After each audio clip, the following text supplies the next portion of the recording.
ఒక 10-15 years back కొన్ని limited companies మాత్రమే ఉండేవి. ఇన్ని కంపెనీస్ అసలు లేవు.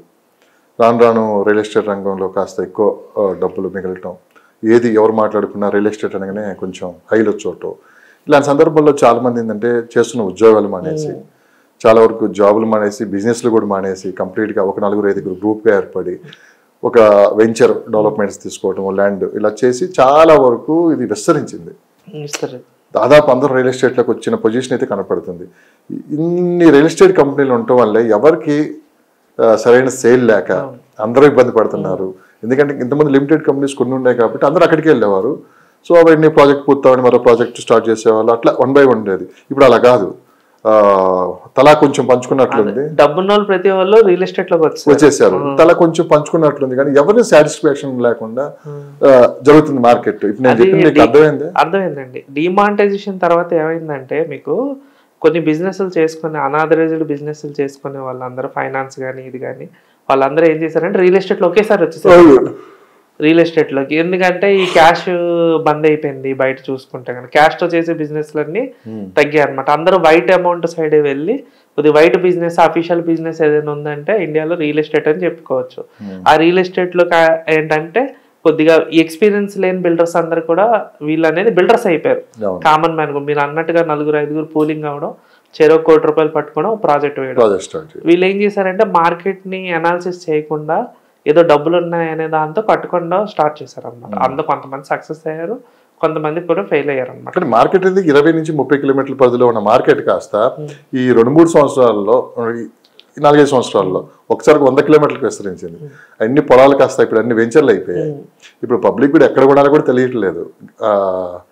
అంతమంది ఈ పరిధిలోనే కొనేవాళ్ళు. ఇప్పుడు పరిధి పెరిగింది కాబట్టి సో ఎవరు సరైన మార్కెట్ లేదు, ఎవరు సరైన ఇన్కమ్ కూడా లేదు అని చెప్పి కూడా. అంటే ఇప్పుడు మార్కెట్ ఏంటంటే వెస్ట్ జోన్లో ఒక్కొక్క హైవేకి ఒక్కొక్కలా ఉంటుందండి. ఇప్పుడు వెస్ట్ జోన్లో వచ్చేటప్పటికి మోకిలా ముందు వరకు 111G ఉంది కోకాపేట నుంచి. ఆ మోకిలా తర్వాత మార్కెట్ స్టార్ట్ అవుతుంది అనమాట. వెస్ట్ జోన్లో కొద్దిగా ఎక్స్ట్రీమ్ వెళ్తుంటారు, కొద్దిగా లాంగ్ వెళ్తుంటారు.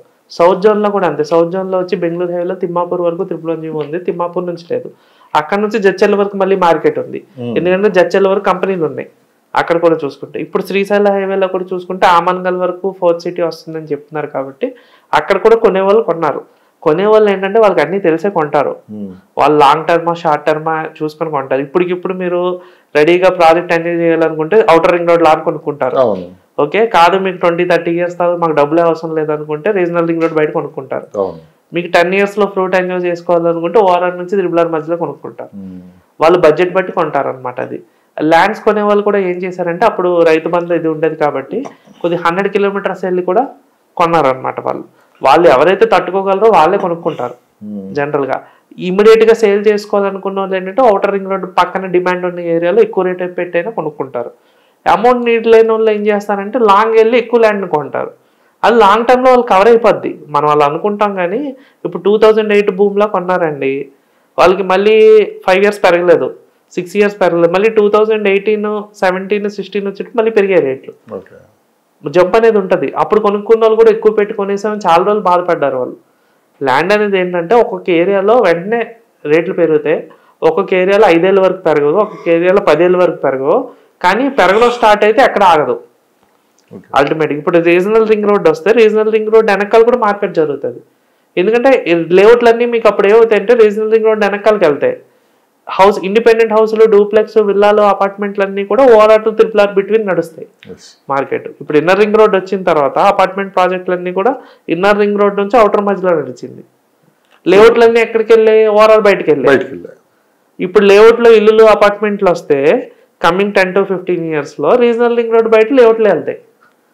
అది పాపులేషన్ కూడా పెరుగుతున్నారు కదా. ఇప్పుడు every year 5 lakhs to 8 lakhs పెరుగుతున్నారు హైదరాబాద్ లో. పాపులేషన్ డిక్రీజ్ అవ్వట్లా, ఇన్కమ్ కూడా పెరుగుతుంది జనాన్ని.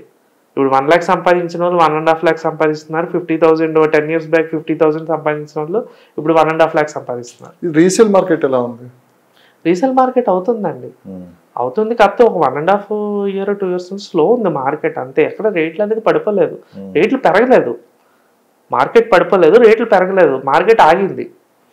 ఎలక్షన్స్ వల్ల కావచ్చు, కొత్త గవర్నమెంట్ పాలసీస్ వల్ల కావచ్చు, గ్లోబల్ రిసెషన్ వల్ల కావచ్చు, మార్కెట్ స్లో అయింది అయితే వాస్తవం. అయితే మార్కెట్ అయితే డౌన్ అయిపోలేదు మరీను. కొన్ని ఏరియాల్లో ఏంటంటే మరీ ఎక్కువ ఏదైతే కోకాపేట భూమిలో 100 కోట్లప్పుడు ఎక్కువ చెప్పుకున్న వాళ్ళు ఏంటంటే వాళ్ళు కరెక్ట్ రేట్లకు వచ్చారు. అది ఇప్పుడు కరెక్ట్ రేట్లో ఉన్నాయి మార్కెట్లో, మరి ఓవర్ ఏం లేదు. జరుగుతున్న పరిణామాలన్నీ గమనిస్తూ మిడిల్ క్లాస్ పీపుల్ ముందుకు రాకపోవటం వల్లే మార్కెట్ డల్గా ఉంది. దాదాపు 70% మార్కెట్ మిడిల్ క్లాస్ పీపుల్ వల్లే ఉంటుంది.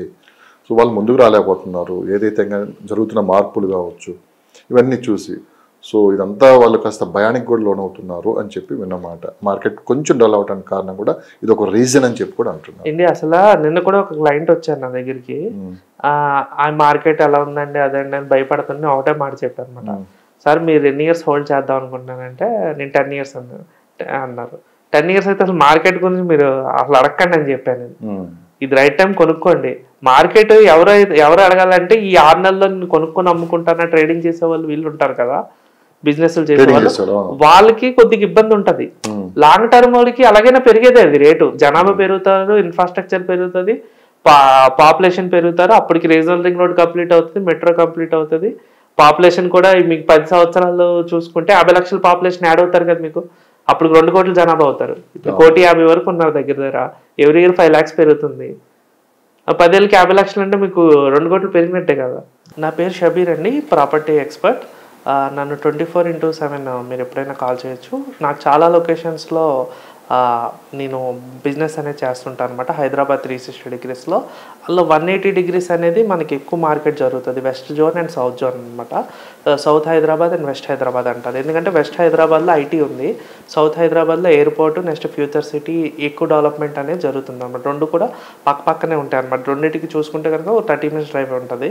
దీని గురించి మీకు ఏమైనా ప్లాట్స్ కావాలన్నా, మీ ప్లాట్స్ ఏమైనా అమ్మాలన్నా, లేదా మీ ఏదైనా సజెషన్స్ మీకు కావాలన్నా కానీ, ఏదైనా ప్రైస్ కంపారిజన్ ఏదైనా చేయాలన్నా కానీ నాకు 24/7 మీరు కాల్ చేయొచ్చు. నా ఫోన్ నెంబర్ వచ్చి 9985054001.